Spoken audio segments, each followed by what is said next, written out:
حضرت خالد بن ولید رضی اللہ تعالی عنہ آپ صحابی رسول ہیں، اور آپ فرماتے ہیں کہ انسان کو 100 سال زندہ رہنے کے لیے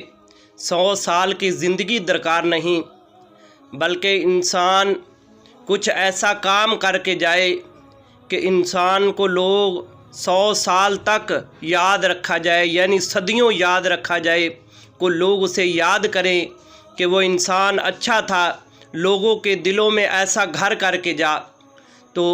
اس لیے آپ فرماتے ہیں کہ جس جگہ پر آپ زندگی بسر کرتے ہیں ان لوگوں کے ساتھ آپ کا رویہ اچھا ہو، اور کوئی ایسا کام کریں کہ لوگ آپ کو صدیوں زندہ رکھیں۔ یہاں پر مجھے ایک حدیث مبارکہ یاد آئی۔ حضرت عمر بن خطاب رضی اللہ تعالیٰ عنہ حدیث مبارکہ کے راوی ہیں۔ آپ فرماتے ہیں کہ ایک دفعہ ہم مسجد نبوی میں بیٹھے